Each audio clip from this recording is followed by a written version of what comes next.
আসসালামু আলাইকুম প্রিয় দর্শক, অবশেষে যা ভাবা হয়েছিল তাই হচ্ছে। সেটা হচ্ছে যে জামায়াতে ইসলামী তাদের নিবন্ধন ফিরে পাচ্ছে। এই নিবন্ধনের মামলাটা অনেক দিন ধরে আদালতে ঝুলেছিল। আওয়ামী লীগ যখন সরকারে ছিল প্রথম দফায়, তখন তারা 2013 সালে এই জামাতের নিবন্ধন হাইকোর্ট আদালতের মাধ্যমে, আদালতের একটা মামলার মাধ্যমে হাইকোর্ট সেটাকে বাতিল করেছিল। আমি যদি একটি হিস্ট্রিটা একটু আপনাদেরকে বলি, তাহলে মনে করতে পারবেন আপনারা যে এই রাজনৈতিক দলগুলোর নিবন্ধন দেওয়াটা শুরু হয় 111-এর গভর্নমেন্ট আসার পর থেকে। কারণ 111 গভর্নমেন্ট এসে বললো যে প্রত্যেকটা রাজনৈতিক দলের একটা নিবন্ধন থাকতে হবে এবং নিবন্ধিত রাজনৈতিক দলগুলো একটা প্রতীক নিয়ে নির্বাচন করতে পারবে। তখন 2008-এ নির্বাচন যেটা হয়েছিল, সেই নির্বাচনে কিন্তু জামাতে ইসলামী তাদের নিজস্ব প্রতীক দাঁড়িপাল্লা নিয়ে নির্বাচন করেছিল। কিন্তু 2009 সালে এসে এই তরিকত ফেডারেশনের মহাসচিব তৎকালীন এবং তার সঙ্গে আরও প্রায় 20-25 জন ইসলামী ভাবধারার দলের নেতৃবৃন্দ হাইকোর্টে একটা রিট করে যে জামাতের নিবন্ধন যোগ্য না, কারণ জামাতের অনেক কিছুই আমাদের সংবিধানের সঙ্গে সাংঘর্ষিক, আরপিওর সঙ্গে সাংঘর্ষিক, এরকম অনেক কিছু তারা বলেছে। এবং সেই প্রেক্ষিতে জামাত কিন্তু তখন তাদের নামও পরিবর্তন করেছিল।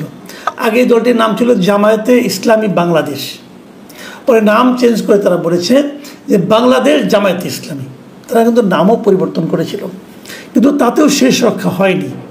2013 সালে হাইকোর্ট 1 আগস্ট 2013 সালের 1 আগস্ট হাইকোর্ট জামাতের নিবন্ধনকে অবৈধ ঘোষণা করে। এই অবৈধ ঘোষণা করার পর তারপরে তারা আপিল করে, অমুক করে, তমুক, এত বছর পরে, সেই 2013 সাল আর 2025 সাল, 12 বছর পরে এখন আপিল বিভাগ আজকে মানে 1 জুন 2025 আজকে জামাতকে নিবন্ধন ফিরিয়ে দেওয়ার জন্য আদেশ দিয়েছে। এখন এই আদেশের লিখিত কপি নির্বাচন কমিশনে যাবে, যাওয়ার পর জামাত তার নিবন্ধন ফেরত পেয়ে যাবে। তাহলে জামাত তখন হবে নিবন্ধিত দল। বাংলাদেশে নিবন্ধিত দলের সংখ্যা হলো 50টা।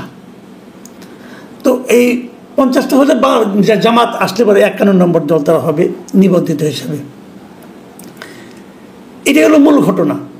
এখন এর মধ্যে কিন্তু আরও অনেক কিছু ঘটনা আছে। কি, জামাতকে যখন নিবন্ধন বাতিল করা হয় তখন কিন্তু তার প্রতীকটাকে বাদ দেওয়া হয় না। প্রতীক কিন্তু তখনও ছিল দাঁড়িপাল্লা নামের একটা প্রতীক ছিল। তো এই প্রতীকটা বাদ দেওয়া হয় আরও কয়েক বছর পরে। সেটা হলো যে 2016 সালে। কেন বাদ দেওয়া হয়? সেটা বাদ দেওয়া হওয়ার পেছনে কিন্তু আপনার এই উচ্চ আদালতের, হাইকোর্টের একটা ভূমিকা আছে।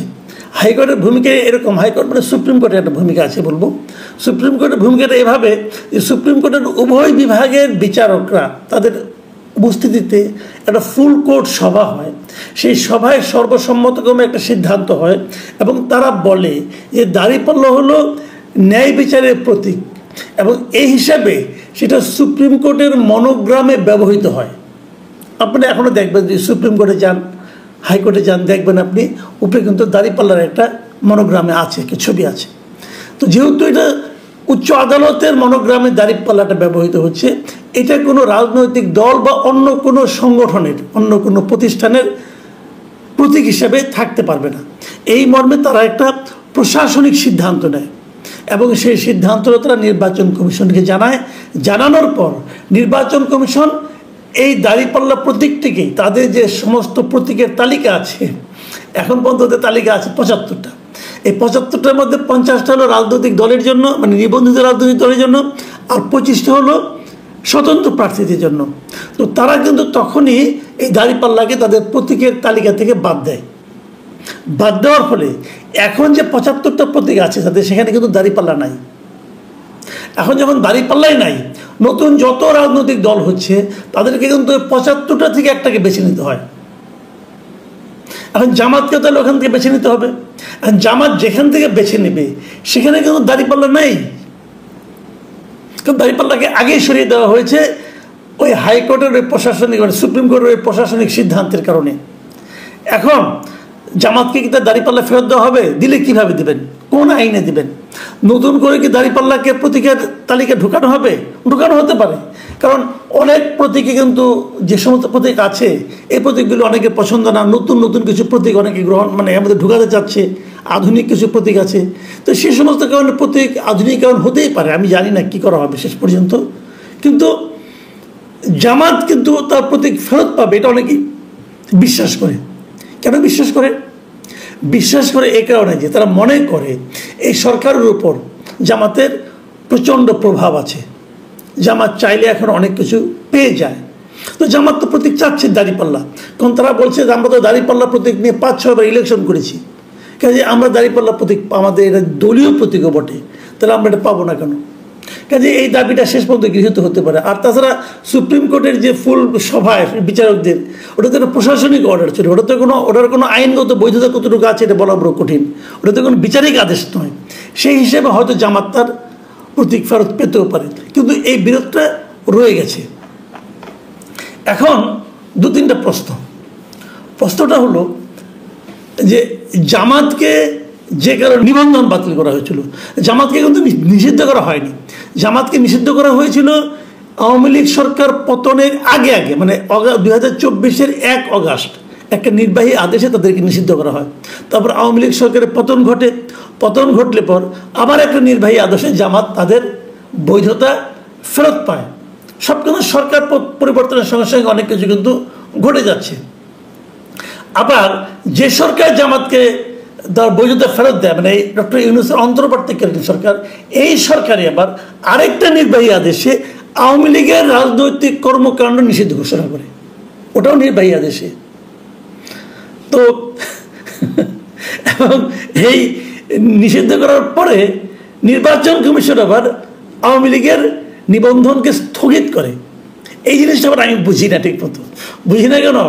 যে নির্বাচন কমিশনের কোনো রাজনৈতিক দলের নিবন্ধন স্থগিত করার কোনো বিধান আমি খুঁজে পাইনি আরপিওতে। আমি যতটুকু পড়েছি ওইখানে হয় আপনি একটা রাজনৈতিক দলের নিবন্ধন গ্রহণ করবেন অথবা বাতিল করবেন, কিন্তু স্থগিত করার কোনো অপশন আছে আমি দেখিনি।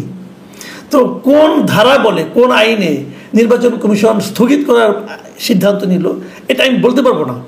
হয়তো আমার জ্ঞানের ঘাটতি আছে, যদি কেউ আমাকে বলে দেন আমার উপকার হবে আর কি। যাই হোক, মানে আমি একটু হাসলাম এই কারণে, এই যে নিষিদ্ধ হওয়া, আবার নিষিদ্ধ বৈধতা ফিরিয়ে দেওয়া, আবার আরেকজনকে মানে রাজনৈতিক কর্মকাণ্ড নিষিদ্ধ করা, আবার তাদেরকে বিচার করা। আওয়ামী লীগকে কিন্তু বিচার করা হবে কেন? আওয়ামী লীগ 24-এ গণহত্যা চালিয়েছিল, মানবতা বিরোধী অপরাধ করেছিল, অবশ্যই বিচার হতেই পারে। তাহলে জামাত যে 1971 সালে মানবতা বিরোধী অপরাধ করেছিল তার বিচার হবে না? এই প্রশ্ন আবার কেউ করে না, কারণ এই প্রশ্ন করা নিষেধ মানে কি, মানে কোনো আইন করে নিষেধ নয়, বাট এটা যে পরিস্থিতি চলছে সবাই জানে এই প্রশ্নটা করলে ঝামেলা হতে পারে, এই প্রশ্নটা আবার কেউ করে না। তো যদি করতো, যদি আইন প্রকৃতপক্ষে সবার জন্য সমান হতো, তাহলে কি হতো? যখন আপনি আওয়ামী লীগের বিচার করবেন 2024-এর কর্মকাণ্ডের জন্য, তখন একই সঙ্গে আপনি 71-এও জামাতের কর্মকাণ্ড নিয়ে বিচার করবেন। তখন আওয়ামী লীগ জামাতের কর্মকাণ্ডের বিচার হয় না এই কারণে যে তখন এই ট্রাইব্যুনালের এই বিচারের ক্ষমতাটা ছিল না। এখন এই ক্ষমতাটা বা ট্রাইব্যুনালের ক্ষমতা বৃদ্ধি করছে কিন্তু এই বর্তমান সরকার ট্রাইব্যুনালকে একটা ক্ষমতা দিয়েছে যে কোনো রাজনৈতিক দলকে তারা নিষিদ্ধ করতে পারে যদি তার বিরুদ্ধে এরকম কিছু প্রমাণ পাওয়া যায়। তো যেহেতু একটা নতুন ক্ষমতায় ট্রাইব্যুনালকে দেওয়া হয়েছে, তাহলে এই ট্রাইব্যুনালে জামাতের বিষয়টা আসবে না কেন? জামাত তো কিছু মানবতা বিরোধী অপরাধ করেছে, এই দলটাই করেছে, এই নামেই ছিল দলটা, তো তাহলে সেটাকে কেন বিচারের আওতায় আনা হবে না? এই প্রশ্ন কেউ করে না, এই প্রস্তাবও কেউ দেয় না। হয়তো সরকার পাল্টে গেলে আবার কি হয় কে জানে, এটা আমরা বলতে পারবো না। সরকার পাল্টে গেলে নতুন যে সরকার আসবে তারা যদি তাদের জন্য জামাতকে হুমকি মনে করে, তাহলে তো জামাতকে নিয়ে আবার একটা এরকম ট্রাইব্যুনালে মামলা উঠবে, আবার কিছু একটা হবে। এই দেশে ভাই সবই সম্ভব, এই দেশে কখন কোনটা হয় আপনি কিছুই বলতে পারবেন না। সরকার পাল্টে গেলে সব পাল্টে যায়, সরকার পাল্টে গেলে বিচার বিভাগের চিন্তা চেতনাতেও পরিবর্তন আসে। আমরা দেখছি আগে যখন বিচার বিভাগ সবাইকে ফাঁসি দেয়, পরে বিচার বিভাগ সবাইকে বেকসুর খালাল দিয়ে দেয়। এগুলো আমরা দেখছি। এগুলো দেখতে দেখতে আমাদের অনেক কিছুর উপরে কিন্তু আস্থা উঠে গেছে। তবে সেই প্রসঙ্গ পরে, আলোচনাটা হচ্ছে জামাতকে নিয়ে, জামাতের মানে প্রতীক প্রাপ্তি নিয়ে, নিবন্ধন ফেরত পাওয়া নিয়ে, আগামী নির্বাচনে অংশগ্রহণ নিয়ে, এবং পেছনে আসতে করে জামাতকে আপনার মানবতা বিরোধী অপরাধের জন্য বিচার করা হবে কিনা সেটা নিয়ে। এই প্রশ্নগুলোর উত্তর খুবই সহজ, আপনারা সবাই জানেন যে কোন প্রশ্নের কি উত্তর। কাজে নতুন করে সেগুলো উচ্চারণ করলাম না। কখন কি হবে সেগুলো আপনারা সব জানেন। দেশ এভাবেই চলছে। এদেশে সবাইকে সমান চোখে দেখা হয় না, আগেও হয়নি, এখনও হচ্ছে না, হয়তো আগামীতেও হবে না।